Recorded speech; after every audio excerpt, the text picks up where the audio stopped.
Belle Royce smoothed the front of her simple navy blazer as she stepped into the grand ballroom of the Clarion Hotel.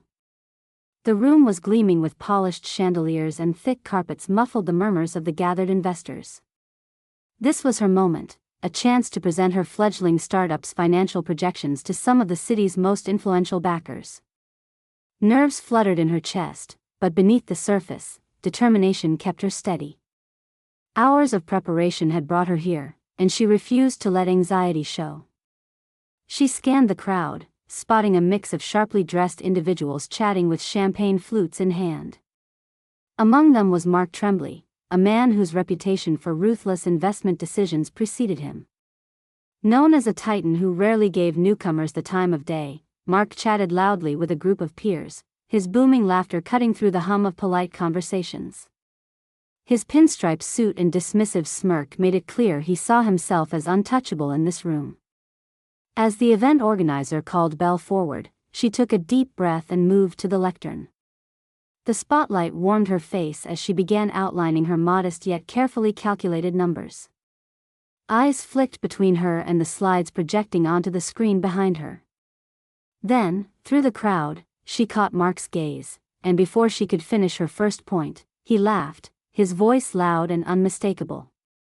"Is this a joke?" he called out, shaking his head. His mocking tone echoed, drawing attention from others nearby. Whispers ran through the crowd, some investors exchanging glances. Belle's pulse quickened, but she fought to steady her voice, unwilling to let one man's scorn silence her. She pressed on, even as doubts started to climb in her mind. Mark Tremblay's laughter hung in the air like a challenge, sharp and unforgiving. "Is this really the best you can do?" he sneered from his seat near the front. His voice was deep, dripping with condescension, and it rippled through the crowded room like a cold breeze. "These projections, modest at best, don't hold up against real market pressures. You clearly haven't accounted for competition or unforeseen costs." His words sparked a ripple of murmurings among the attendees. A few investors exchanged skeptical glances, their eyes flicking to Belle with doubt written plainly on their faces. Belle felt their judgment like a heavy weight pressing down on her. She clutched the edges of the lectern, fighting the urge to falter, but her heart was pounding violently. Every insult from Mark dug deeper. "Miss Royce," Mark continued, fixing her with a steely glare, "I'm surprised you even got into this room. I've seen pitches from seasoned entrepreneurs that held more promise than this." His sneer widened in the corners of his mouth. "With numbers like these, you'll never secure funding, much less compete with established players." Belle's cheeks burned with heat, the sting of humiliation threatening to overwhelm her composure. But she refused to give him the satisfaction of watching her crack. Taking a steadying breath, she pressed on, voice firmer now despite the shame gathering like a storm inside her. "These projections," she said, "are the results of months of research and conservative financial modeling. I've accounted for market risks, customer acquisition costs, and operational expenses. My team and I are prepared to adapt as the market evolves." Mark's smile twisted into something colder, his disbelief palpable. "Adaptation doesn't pay the bills, Miss Royce. You're in a world where margins are razor thin and patience is a luxury. Investors want results, not theories from a rookie," he said. The bitterness in his tone was unmistakable, his disdain wrapping around her like a vice. A ripple of laughter came from a table behind him. Several others joined in, the atmosphere growing increasingly hostile. Belle's heart pounded harder now, and she wished the floor would open beneath her. She felt every eye in the room fixated on her, the collective judgment sharp and unforgiving. From somewhere in the crowd, she heard a whispered remark, "Poor girl, she doesn't stand a chance." Another voice muttered, "Should have stayed home." Despite the humiliation, Belle's mind refused to shut down. She could hear the voices in her head, but they were drowned out by the clearer thought that this was just the beginning. She had come to prove herself, no matter how steep the cost. When the presentation ended, Belle stepped down from the lectern to polite but guarded applause. Those few who clapped looked at her with a mixture of pity and uncertainty. She offered a small, tight smile and moved quickly toward the back of the room, eager to escape the intense scrutiny. Her phone buzzed sharply in her hand as she approached a corner to gather herself. It was a message from Mark, not even worth a follow-up meeting. Save us both the time. The words stung as if they had been physically thrown at her. Belle's breath hitched, but she ignored the message and dialed her mentor, Jenna. The call connected quickly. "I'm sorry, Jenna," Belle's voice trembled slightly. "I don't know if I can do this. Everyone thinks I'm a joke." "Belle," Jenna's voice was warm and steady, "don't let one man define your worth. Mark Tremblay's arrogance is infamous. You know your numbers are solid. You prepared well. Remember why you started." Belle closed her eyes, letting those words sink in. "I feel so small in that room," she admitted quietly. "That's how it feels for a lot of people when they break new ground," Jenna said. "But your vision deserves to be seen. Keep going. Don't let them silence you." Belle nodded even though Jenna couldn't see her. "Thanks. I'll try." After ending the call, she tried to move through the crowd, hoping to find another investor who might show interest. But just then, Mark's voice rang out again, louder this time. "Security, escort Miss Royce out. This event is not the place for amateur performances." A pair of burly men started moving toward her direction. The crowd shifted uncomfortably, some whispered apologies, others stared, some avoiding eye contact altogether. Belle's heart slammed against her ribs. She looked around, desperate for a friendly face. "Wait," Belle said firmly, her voice ringing clear despite the fear rising in her chest. "I'm not leaving. I have every right to be here." Mark's cold gaze cut through her as he responded, "The right to waste our time? No. You're done." The security personnel hesitated at her resistance but moved closer, their imposing presence prompting some in the room to murmur about the unfolding scene. Belle felt trapped, her throat tight, but she refused to back down. "Why are you doing this?" she asked, eyes searching his face for any sign of reason. Mark leaned forward, a cruel smile curling at his lips. "Because I can. Because people like you need to know their place." His voice was low but carried across the room, silencing conversations.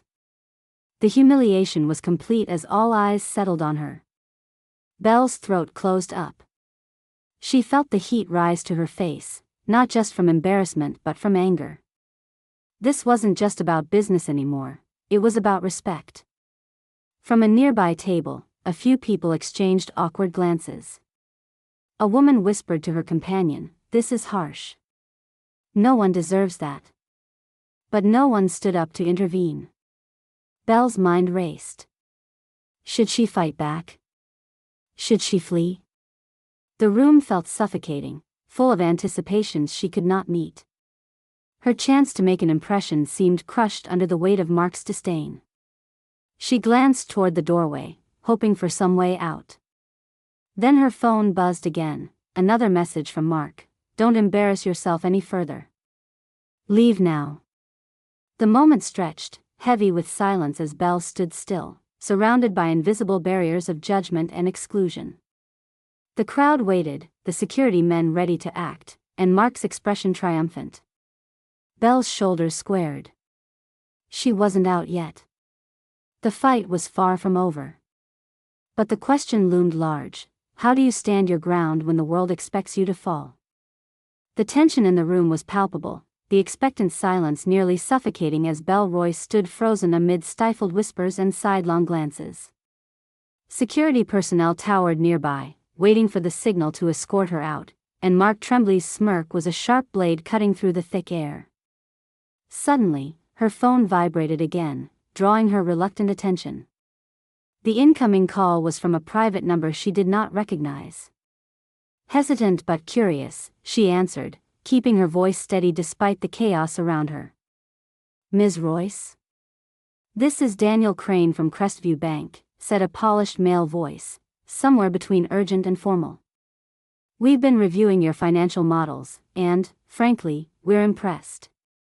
We'd like to discuss an immediate loan opportunity with you. Belle blinked in disbelief, the noise of the room suddenly dimming as focus shifted to this unexpected message. Was this real? She glanced up at the gathering crowd, wondering if anyone noticed her sudden shift in demeanor. Daniel continued, "Our bank is facing a significant shortfall that needs swift resolution, and your model appears uniquely suited to address this. If you can meet with us shortly, we'd appreciate your expertise." Her pulse quickened with a strange mixture of hope and disbelief. This was exactly the chance she had been waiting for, the proof she needed to counter Mark's scorn and the skepticism around her. Without hesitation, she replied, "I can meet you right after this event." Mark, noticing the call, narrowed his eyes, and his smile thinned. The room buzzed with renewed interest, the previous taunts faltering as curiosity spread. Belle gathered her materials and, steeling herself, approached the bank representatives who had just stepped into the room, small but confident steps toward vindication. Later, in an understated conference room adjacent to the ballroom, Belle sat across from Daniel Crane and two other Crestview executives. Papers and laptops lay spread out on the table before her, but it was her voice that commanded the room. "I developed this financial model over 6 months," Belle explained. Her tone was calm but assertive as she walked through the projections, cost assessments, and contingency plans. "Our conservative estimates account for market fluctuations and stress test various scenarios to ensure viability." Daniel leaned forward, eyes scanning the documents, then looked sharply at her. "You predicted the exact shortfall we encountered this quarter. Your forecasts align perfectly with our internal data." One executive added, "We're particularly impressed by how you've balanced risk with realistic growth expectations." With each nod, Belle's confidence swelled. Her modest numbers were validated by these seasoned bankers, realistic and grounded in data, unlike Mark's dismissive jab at her as naive and inexperienced. Outside the conference room, whispers began to spread back among the gala's guests. Several attendees who had scoffed at her earlier now looked on in surprise. Some exchanged embarrassed glances, unsure if they had misjudged her. Back in the ballroom, Mark's composure faltered. His once smug facade shifted into something tighter, a flicker of doubt in his gaze as word of Belle's unexpected loan opportunity reached him. A few of his peers shot him questioning looks. The tables, it seemed, were subtly turning. Returning to the ballroom, Belle smiled faintly as she passed small clusters of attending investors, now eyeing her with newfound respect. She had always believed in herself, but the validation from Crestview was a powerful confirmation she needed, not only for others but for herself. Addressing the crowd once again, a bank executive raised a glass and announced, "Thanks to Ms. Royce's innovative approach, Crestview is pleased to explore partnership opportunities with her team." The room buzzed with renewed energy and a wave of spontaneous applause. Mark's voice was quiet when he approached Belle moments later, no longer full of bluster. "I underestimated you," he said, his tone carrying a grudging respect. His usual smirk was replaced by a tight line. "Clearly, I was wrong." Belle met his gaze steadily. Judgment before understanding usually leads to mistakes. The crowd observed the exchange, sensing a shift in dynamics. What had started as a night of humiliation for Belle was morphing into proof of her competence, a moment where truth overcame cynicism. Mark forced a nod and stepped back, the earlier arrogance extinguished by circumstances beyond his control. Few would forget this reversal. There was a lesson in humility for even the most seasoned investors. The remainder of the evening was marked by Belle engaging in conversations that previously would have felt inaccessible.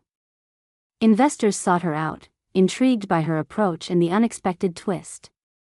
She answered questions thoughtfully, no longer the figure of scorn but one of emerging authority. In these moments, Belle felt a quiet satisfaction, the vindication that had eluded her just hours before blossoming fully. This was more than a victory over one man's derision. It was a proof of persistence, resilience, and the power of preparation. As the event drew to a close and participants began to disperse, Belle allowed herself a breath of relief. The night had revealed much, not only about others but about her own strength. Yet beneath the surface, she knew this was just the beginning. Winning over Crestview Bank was a significant milestone, but the road to success demanded steady progress, guarded optimism, and an unyielding commitment to her vision. For now, however, she let herself savor the moment, an unexpected triumph against the odds, a quiet crowd transformed from doubt to admiration. Belle Royce had made her mark, and she was ready for whatever came next.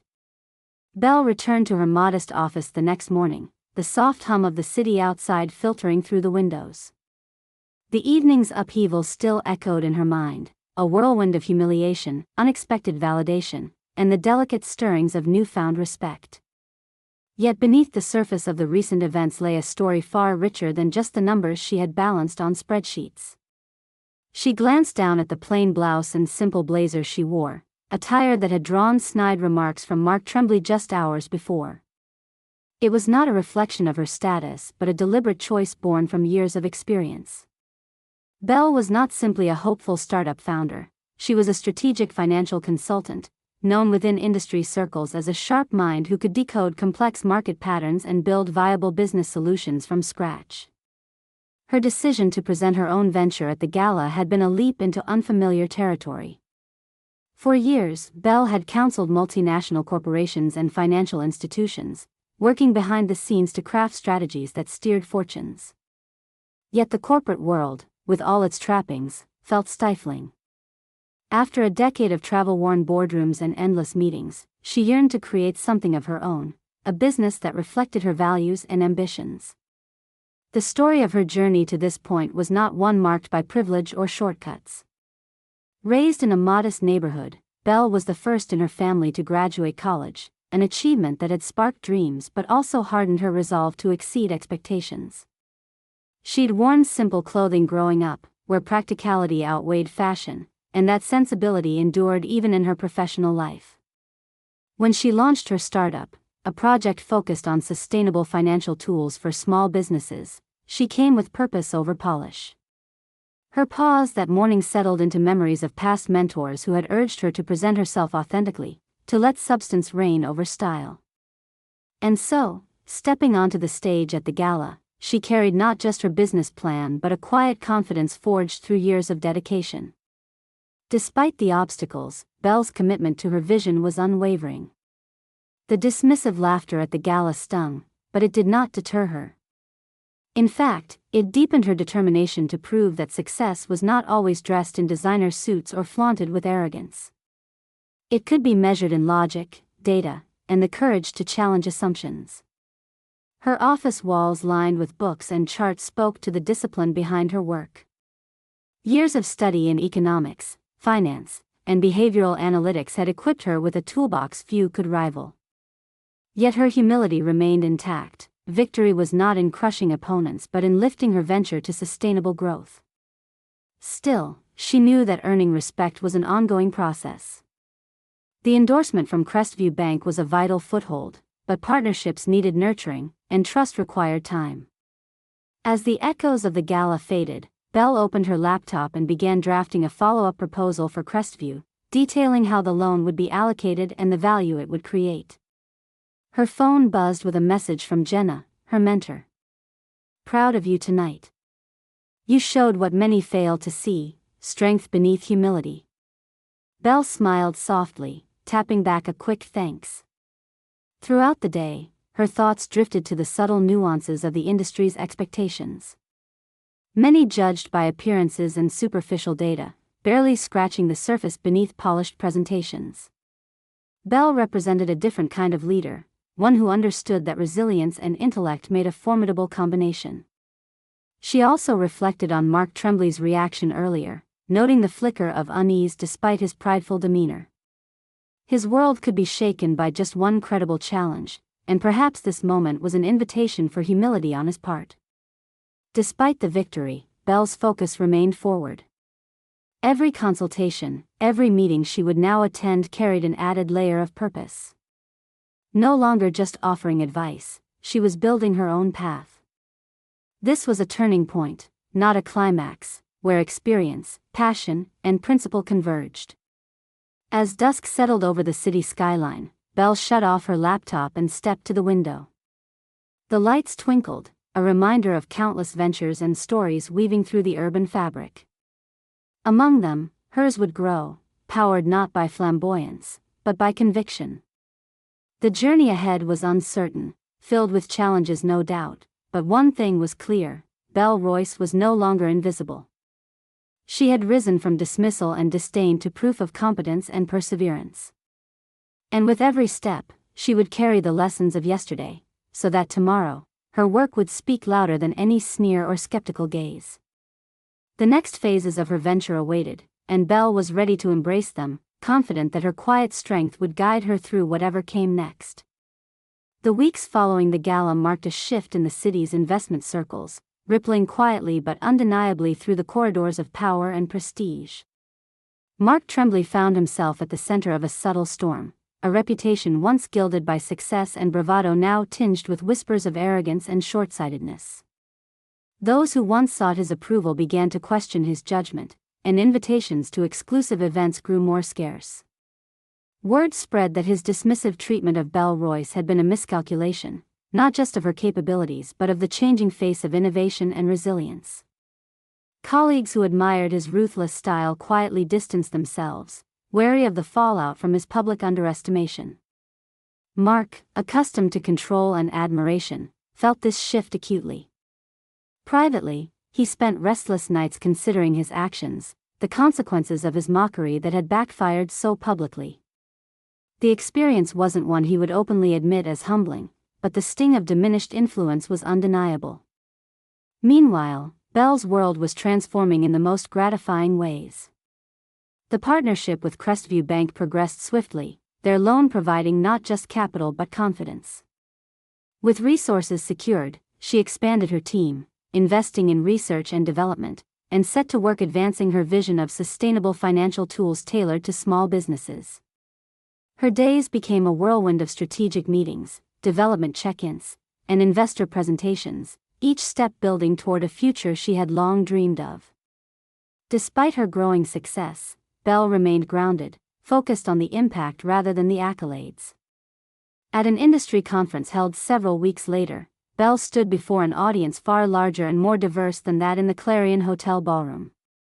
This time, her presentation was met with genuine interest and enthusiasm. Investors nodded thoughtfully, and hands shot up with thoughtful questions, not derision. Among the attendees was a familiar figure, Mark Tremblay. He had come, not in arrogance but in quiet recognition, observing from the sidelines as Belle articulated her business model with clarity and passion.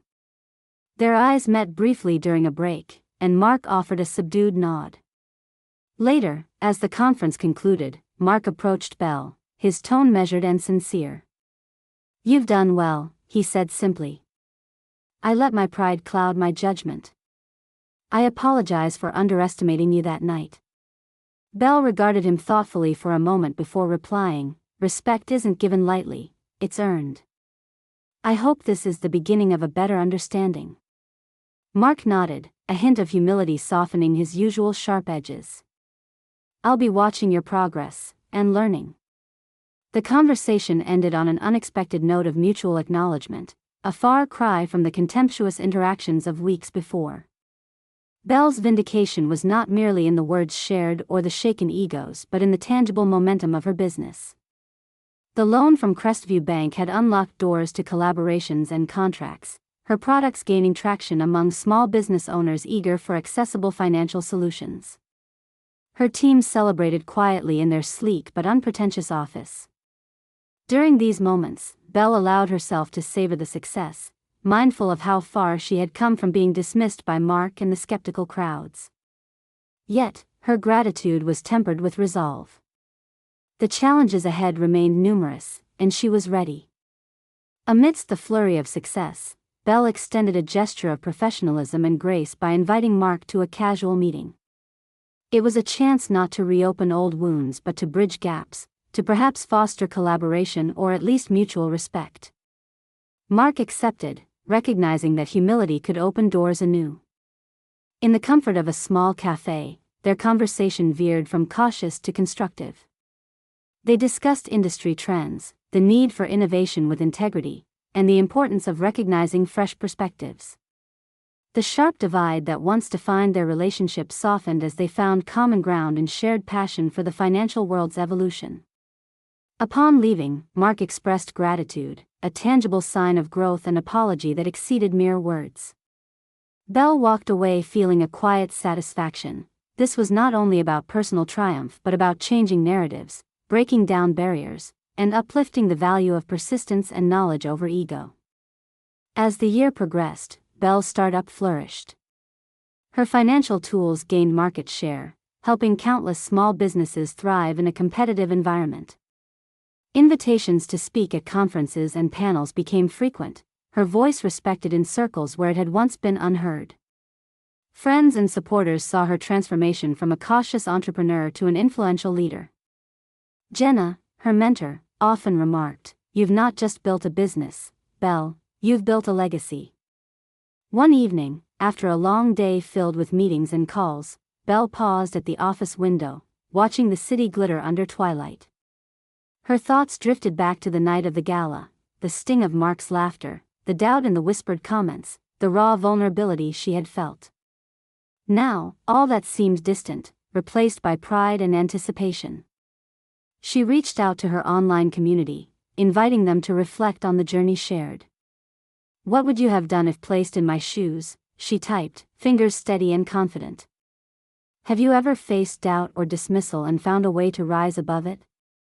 Share your stories in the comments." The response was overwhelming. Messages flooded in, testimonials of resilience, courage, and the quiet strength of persistence. Belle read each one, reminded anew of the power in standing firm against skepticism. Her closing message was firm and heartfelt. "If this story moved you, don't forget to subscribe for more tales of courage and success. See you in our next story." As the screen dimmed, Belle smiled softly, ready for whatever challenges and victories the future held. Her journey was ongoing, but now, the world watched, and listened, intently.